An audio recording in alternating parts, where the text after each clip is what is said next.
Guys आज की इस वीडियो में हम बात करेंगे यूपी ट्रिपल एससी पीईटी 2025 के notification online form apply process के बारे में।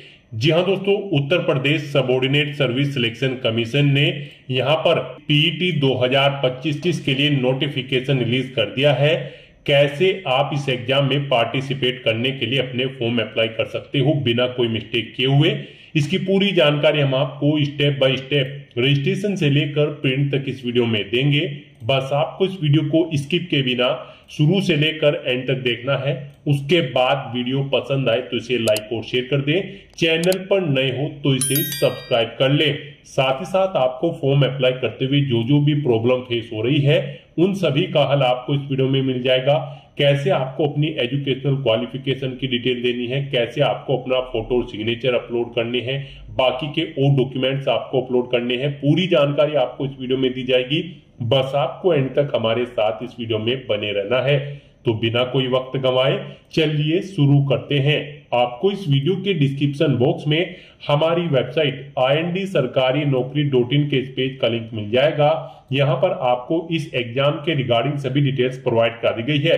उत्तर Pradesh subordinate service selection commission UP triple SC ने यहां पर प्री एग्जामिनेशन टेस्ट 2025 पीटी 2025 का नोटिफिकेशन रिलीज कर दिया है।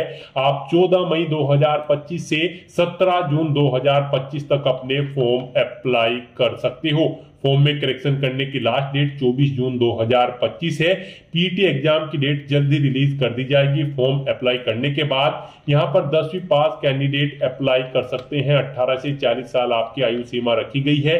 जनरल ओबीसी कैटेगरी के लिए 185 रुपए फीस है।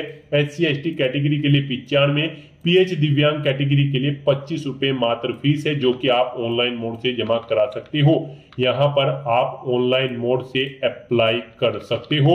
उसके लिए आपको इस पेज को नीचे स्क्रॉल डाउन करना है, इंपोर्टेंट लिंक सेक्शन में आना है, ऑफिशियल नोटिफिकेशन PDF लिंक पर क्लिक करके इस एग्जाम के नोटिफिकेशन को ओपन कर लेना है और इसमें से आपको पूरी डिटेल रीड कर लेनी है। यहाँ पर आपको सभी डिटेल्स प्रोवाइड कर दी गई है, जैसे कि कब से कब तक आप अप्लाई कर सकते हो, कैसे आप अप्लाई कर सकते हो, क्या आपका एलिजिबिलिटी क्राइटेरिया होना चाहिए।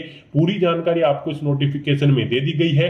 आप सभी डिटेल्स यहां से रीड आउट करें, उसके बाद अपने फॉर्म अप्लाई कर लें। फॉर्म अप्लाई करने के लिए भी आपको हमारी वेबसाइट के इसी पेज पर ही अप्लाई ऑनलाइन का लिंक दिया गया है। जैसे ही आप इस लिंक पर क्लिक करेंगे आपके सामने यहां पर उत्तर Pradesh subordinate service selection commission का ये ऑफिशियल पोर्टल ओपन होगा। यहां पर आकर आपको इस पेज को नीचे स्क्रॉल डाउन करना है। यहां पर आपको प्री एलिजिबिलिटी टेस्ट 2025 के सामने क्वालिफिकेशन के ऑप्शन पर क्लिक करके आपको अपनी क्वालिफिकेशन चेकआउट कर लेनी है, जो रिक्वायर्ड क्वालिफिकेशन है इस एग्जाम में पार्टिसिपेट करने के लिए। और उसके बाद आपको यहाँ पर कैंडिडेट रजिस्ट्रेशन के इस ऑप्शन पर क्लिक कर देना है।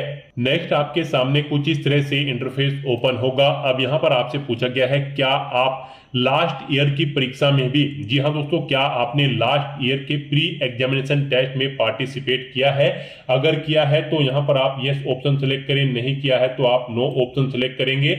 और उसके बाद गाइज यहाँ पर आप प्रोसीड के ऑप्शन पर क्लिक कर दें। गाइज अगर आपने पीटी के लास्ट एग्जाम में पार्टिसिपेट किया था और आपने यस ऑप्शन सेलेक्ट किया है पीछे, तो फिर यहाँ पर आपको आई एक्सेप्ट अबाउट डिक्लेरेशन के इस चेकबॉक्स को ओके करना है।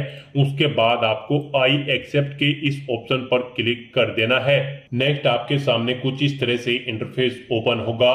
गाइस यहाँ पर अगर आपने लास्ट ईयर के एग्जाम में पार्टिसिपेट किया है तो यहाँ पर अब आपको अपना लास्ट ईयर का रजिस्ट्रेशन नंबर एंटर करना है और उसके बाद आपको यहाँ पर प्रोसीड के ऑप्शन पर क्लिक कर देना है।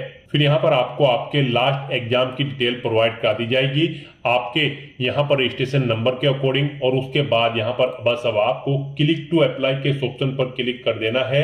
और अगर आपने लास्ट एग्जाम में पार्टिसिपेट नहीं किया होगा तो आपको अपनी बेसिक डिटेल्स प्रोवाइड करनी है और उन डिटेल्स को प्रोवाइड करते हुए फिर यहाँ पर आप आ जाएंगे। यहाँ पर आने के बाद आपने अगर पहले से रजिस्ट्रेशन किया होगा तो यहाँ पर आपको कुछ चीजें ऑटोमेटिकली फिर मिल जाएगी, जैसे कि आपका नाम, आपके फादर का नाम, आपकी मदर का नाम। और अगर आपको ये डिटेल फिल नहीं मिली है, आप नए हैं, आपने नई फर्स्ट टाइम आप अप्लाई करने जा रहे हो यूपी पीटी 2025 एग्जाम में, तो फिर यहाँ पर आपको ये डिटेल्स अपने अकॉर्डिंग एंटर करनी होगी। और उसके बाद यहाँ पर आपसे पूछा गया है कि क्या आपके पास उत्तर प्रदेश का डोमिसाइल है। अगर है तो आप यस करेंगे, नहीं तो नो ऑप्शन सेलेक्ट करेंगे। फिर यहाँ पर आपसे पूछा गया है कि क्या आप फ्रीडम फाइटर है उत्तर प्रदेश के, अगर हैं तो आप यस करें, नहीं तो नो ऑप्शन सिलेक्ट करें। ईएक्स आर्मी या फिर ईसीओ या फिर एसएससीओ या फिर सीओ कैंडिडेट हैं तो आप यस करेंगे, नहीं तो नो ऑप्शन सिलेक्ट करेंगे। हैंडीकैप कैंडिडेट हैं तो आप यस करेंगे, नहीं तो नो ऑप्शन आप सिलेक्ट कर लेंगे। और फिर यहाँ पर आपसे पूछा गया कि क्या आप यूपी के स्किल्ड प्लेयर हैं, अगर हैं तो आप यस ऑप्शन सिलेक्ट करेंगे, उसकी डिटेल देंगे, नहीं है तो आप नो ऑप्शन सिलेक्ट करेंगे। फिर यहाँ पर आपको अपना होम स्टेट सिलेक्ट कर लेना है, अपना होम डिस्ट्रिक्ट आपको सिलेक्ट करना है, अपनी कैटेगरी आपको सिलेक्ट कर लेनी है, अपनी डेट ऑफ बर्थ यहाँ पर आपको एंटर करनी है, अपना जेंडर आपको सिलेक्ट करना है, मेल या फिर फीमेल, अपना मोबाइल नंबर यहाँ पर आप एंटर करें। फिर यहाँ पर आप अपनी ईमेल आईडी एंटर करें, आपका मोबाइल नंबर और email ID active and valid होनी चाहिए। फिर यहाँ पर आपसे पूछा गया कि क्या आप शादीशुदा हैं, आप मैरिड हो, अगर हो तो यस करेंगे, नहीं तो नो ऑप्शन सिलेक्ट करेंगे। यहाँ पर अगर आप एम्प्लॉय हैं तो आपको यहाँ पर अपनी एम्प्लॉय डिटेल देनी होगी। फिर यहाँ पर आपसे पूछा गया कि क्या आप यहाँ पर एज में रिलैक्सेशन चाहते हैं, अगर चाहते हैं तो यस करेंगे, नहीं तो नो ऑप्शन सिलेक्ट करेंगे। फिर यहाँ पर आपको अपनी एकेडमिक डिटेल देनी है। यहाँ पर सबसे पहले आपको अपनी हाई स्कूल की डिटेल देनी है। सबसे पहले यहाँ पर आप बोर्ड का नाम सिलेक्ट करें, जिस बोर्ड से आपने अपनी 10वीं क्लास पास आउट की है, पासिंग ईयर आप सिलेक्ट करें, अपना 10वीं का रोल नंबर एंटर करें। यहाँ पर आप बताएं आपका रिजल्ट परसेंट में है या फिर ग्रेड में या फिर सीजीपीए में, आप अपने अकॉर्डिंग ऑप्शन सिलेक्ट करें। कितने मार्क्स आपने ऑब्टेन किए हैं वो आप एंटर करें। टोटल कितने मार्क्स थे जिसमें से आपने मार्क्स ऑब्टेन किए हैं वो यहाँ पर आप एंटर करें। इनके अकॉर्डिंग आपकी परसेंटेज यहाँ पर आपको कैलकुलेट करके शो कर दी जाएगी। ऐसे ही यहाँ पर आपको अपनी 12वीं क्लास की डिटेल देनी है। पहले आप बोर्ड का नाम सिलेक्ट करें, पासिंग ईयर दे, अपना 12वीं का रोल नंबर दे, रिजल्ट बताएं आपका परसेंटेज में था, सीजीपीए में या फिर ग्रेड में, फिर कितने मार्क्स आपने ऑब्टेन किए हैं वो आप एंटर करें। टोटल कितने मार्क्स थे जिसमें से आपने मार्क्स ऑब्टेन किए हैं वो यहाँ पर आपको एंटर करने हैं। और उसके बाद गाइड यहाँ पर आपको आपकी परसेंटेज इन मार्क्स के अकॉर्डिंग ऑटोमेटिकली कैलकुलेट करके शो कर दी जाएगी। और फिर यहाँ पर आपको अपनी एडिशनल क्वालिफिकेशन की डिटेल देनी है। यहाँ पर अगर आपने कोई एडिशनल क्वालिफिकेशन कर रखी है, जैसे कि कोई ग्रेजुएशन या फिर पोस्ट ग्रेजुएशन की डिग्री, तो यहाँ पर आप उनकी डिटेल प्रोवाइड कर सकते हैं। यहाँ पर अगर आपने ग्रेजुएशन की है तो यहाँ पर आपको यस ऑप्शन सिलेक्ट करना है। क्या आप एक्वायर्ड है तो यहाँ पर आप यस ऑप्शन सिलेक्ट करें। बोर्ड यूनिवर्सिटी का नाम दे जिससे आपने अपनी ग्रेजुएशन पास आउट की है, पासिंग ईयर आप यहाँ पर सिलेक्ट करें, अपना रोल नंबर या फिर सर्टिफिकेट इशू डेट यहाँ पर आप दें। उसके बाद यहाँ पर आपको अपनी परसेंट बताना है, आपका रिजल्ट परसेंट में है या फिर ग्रेड में है या फिर सीजीपीए में है। यहाँ पर आप अपने अकॉर्डिंग ऑप्शन सिलेक्ट करें। परसेंटेज में अगर है तो आप कितने मार्क्स आपने ऑब्टेन किए हैं वो आप एंटर करें। टोटल कितने मार्क्स थे जिसमें से आपने मार्क्स ऑब्टेन किए हैं वो आप एंटर करें। इनके अकॉर्डिंग आपकी परसेंटेज यहाँ पर कैलकुलेट करके आपको शो कर दी जाएगी। इसी तरह से यहाँ पर आपको अपनी पोस्ट ग्रेजुएशन की डिटेल भी प्रोवाइड करा देनी है। और फिर आपको ये कैप्चा कोड यहाँ पर एंटर करना है और उसके बाद गाइज आपको सबमिट के इस ऑप्शन पर क्लिक कर देना है। उसके बाद आपके सामने कुछ इस तरह से इंटरफेस ओपन होगा। आपने पीछे जो डिटेल प्रोवाइड कराई है अपनी एकेडमिक क्वालिफिकेशन की, उसका प्रीव्यू यहाँ पर आपको शो कर दिया गया है। अब यहाँ पर आने के बाद आपको click here to proceed for photo and signature के इस ऑप्शन पर क्लिक करना है। उसके बाद आपके सामने कुछ इस तरह से इंटरफेस ओपन होगा। अब यहाँ पर आपको अपना फोटो और सिग्नेचर अपलोड करने हैं। गाइस यहाँ पर आपका जो फोटो है उसकी विड्थ 3.5 सेंटीमीटर होनी चाहिए, हाइट उसकी 4.5 सेंटीमीटर होनी चाहिए और ये फोटो आपका जेपीजी या फिर जेपीईजी फॉर्मेट में होना चाहिए। सिग्नेचर यहाँ पर आपके उनकी विड्थ 3.5 सेंटीमीटर होनी चाहिए, हाइट 1.5 सेंटीमीटर होनी चाहिए।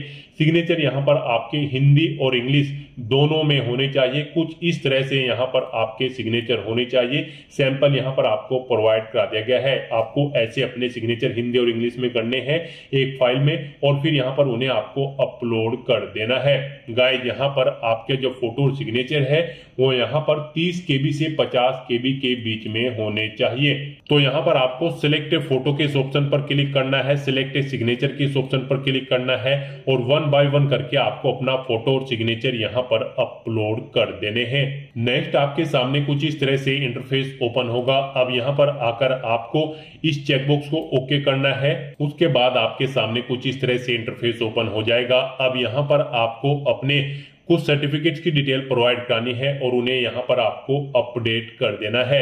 यहाँ पर कुछ वैकल्पिक यानी कि ऑप्शनल सर्टिफिकेट है, अगर आप इनकी डिटेल देना चाहे तो दे, नहीं देना चाहते हैं तो आप इस सेक्शन को खाली छोड़ सकते हैं। यहाँ पर आप अपना एज प्रूफ सर्टिफिकेट की डिटेल दें। यहाँ पर आप अपने रेजिडेंट प्रूफ की डिटेल प्रोवाइड कर सकते हैं, यानी कि डोमिसाइल सर्टिफिकेट की, कास्ट सर्टिफिकेट की, और यहाँ पर आप हैंडीकैप कैंडिडेट है तो आप उसके सर्टिफिकेट की डिटेल भी प्रोवाइड कर सकते हैं। इसमें आपको इश्यूइंग अथॉरिटी का नाम देना है, किसने आपको आपका ये सर्टिफिकेट इशू किया है, इशू डेट आपको यहाँ पर देनी है, सर्टिफिकेट का नंबर देना है और अपडेट के ऑप्शन पर क्लिक करके अपनी ये डिटेल यहाँ पर आपको अपडेट कर देनी है। अगर आप ये डिटेल नहीं देना चाहते हैं तो आप इसे न दें, ये ऑप्शनल है। उसके बाद आपको इस पेज को नीचे स्क्रॉल डाउन करना है और फिर यहाँ पर आपसे पूछा गया कि क्या आप टेरिटोरियल आर्मी में कार्यरत थे, 2 साल का आपको एक्सपीरियंस है।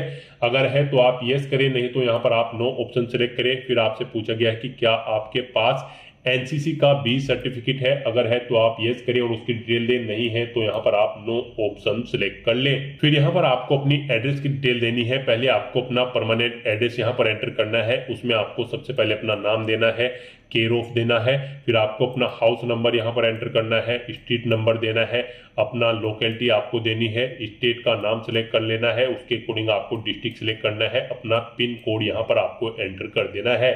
ऐसे ही यहाँ पर आपको अपने कोरोस्पोंडेंस एड्रेस की डिटेल देनी है और यहाँ पर अगर आपका कोरोस्पोंडेंस एड्रेस आपके परमानेंट एड्रेस के अकॉर्डिंग सेम है तो यहाँ पर आपको बस इस चेकबॉक्स को ओके करना है, same as permanent address. Automatically आपका कोरोस्पोंडेंस एड्रेस आपके परमानेंट एड्रेस के अकॉर्डिंग फिल हो जाएगा। फिर आपको इस पेज को नीचे स्क्रॉल डाउन करते हुए डिक्लेरेशन सेक्शन में आना है, इन चेकबॉक्सेस को ओके करना है और फिर आपको यहाँ पर यस के इस ऑप्शन पर क्लिक करना है और उसके बाद गाइस आपको यहाँ पर प्रीव्यू के इस ऑप्शन पर क्लिक कर देना है। उसके बाद आपको ये कैप्चा कोड यहाँ पर एंटर करना है और अगर यहाँ पर कोई मिस्टेक है, आपने प्रीव्यू चेकआउट किया है तो आप यहाँ पर बैक बटन पर क्लिक करके एडिट कर सकते हैं और अगर सभी चीजें ओके हैं तो बस यहाँ पर अब आपको सबमिट के इस ऑप्शन पर क्लिक कर देना है। नेक्स्ट यहाँ पर आपको अपना फीस पेमेंट करना है। आपको अपनी कैटेगरी के अकॉर्डिंग यहाँ पर फीस का अमाउंट देना है।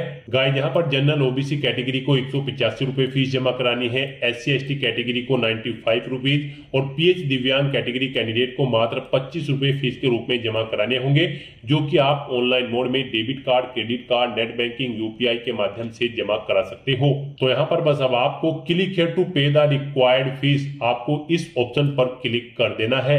नेक्स्ट आपके सामने कुछ इस तरह से इंटरफेस ओपन होगा। अब आकर यहाँ पर आपको state bank MOPS, SBI MOPS के इस ऑप्शन पर सिलेक्ट करना है और उसके बाद गाइज आपको यहाँ पर प्रोसीड फॉर पेमेंट के इस ऑप्शन पर क्लिक कर देना है। नेक्स्ट आपके सामने कुछ इस तरह से इंटरफेस ओपन होगा। यहाँ पर आप debit card, credit card, net banking के माध्यम से अपना फीस पेमेंट कर सकते हो। यहाँ पर UPI का भी ऑप्शन है, आपके लिए UPI ऑप्शन सबसे बेस्ट रहेगा, तो आप यहाँ पर UPI के इस ऑप्शन पर क्लिक करें और अपनी UPI ID या फिर QR कोड को स्कैन करते हुए यहाँ पर आप अपना फीस पेमेंट कर दे। बाकी के ऑप्शन के थ्रू भी यहाँ पर आप अपना फीस पेमेंट कर सकते हो। सक्सेसफुली फीस पेमेंट करने के बाद आपके सामने कुछ इस तरह से इंटरफेस ओपन होगा। गाइस यहाँ पर आने के बाद अब आपको प्रोसीड फॉर फाइनल सबमिशन के इस ऑप्शन पर क्लिक करना है। यहाँ पर अगर आप अपनी पेमेंट रिसीप्ट लेना चाहते हैं तो आप प्रिंट पेमेंट रिसीप्ट के इस ऑप्शन पर क्लिक करके अपनी फीस पेमेंट की एक हार्ड कॉपी रिसीप्ट भी यहाँ से ले सकते हो। तो यहाँ पर बस अब आपको प्रोसीड फॉर फाइनल सबमिशन के इस ऑप्शन पर क्लिक करना है। उसके बाद आपके सामने कुछ इस तरह से इंटरफेस ओपन होगा। यहाँ पर आपका पेमेंट कंफर्म हो चुका है। अब आप यहाँ पर proceed to download and print the application form के इस ऑप्शन पर क्लिक करें। उसके बाद आपके सामने कुछ इस तरह से इंटरफेस ओपन होगा। यहाँ पर गाइस आपके एप्लीकेशन फॉर्म की सभी टास्क कंप्लीट हो चुके हैं। यहाँ पर आप चेकआउट कर सकते हो registration, upload photo and signature, file remaining details, fee deposition and final submit और प्रिंट एप्लीकेशन फॉर्म। इन सभी टैब्स के सामने ग्रीन कलर में ओके का यहाँ पर आपको इमेज शो कर दिया गया है, यानी कि आपके सभी स्टेप्स यहाँ पर सक्सेसफुली कंप्लीट हो चुके हैं। अब आपको अपने एप्लीकेशन फॉर्म का एक हार्ड कॉपी प्रिंट आउट ले लेना है। उसके लिए आपको प्रिंटर के इस ऑप्शन पर क्लिक करना है और अपने एप्लीकेशन फॉर्म का एक हार्ड कॉपी प्रिंट आउट ले लेना है, फ्यूचर यूज के लिए, फ्यूचर रेफरेंस के लिए। तो दोस्तों ऐसे आप Uttar Pradesh subordinate service selection commission UPSSC PET 2025 exam के लिए अपना फॉर्म अप्लाई कर सकते हो बिना कोई मिस्टेक किए हुए। आज की इस वीडियो में बस इतना ही। आई होप ये वीडियो आपको पसंद आई होगी। अगर पसंद आई हो तो इसे लाइक और शेयर करें। चैनल पर नए हो तो इसे सब्सक्राइब कर लें। Thanks for watching.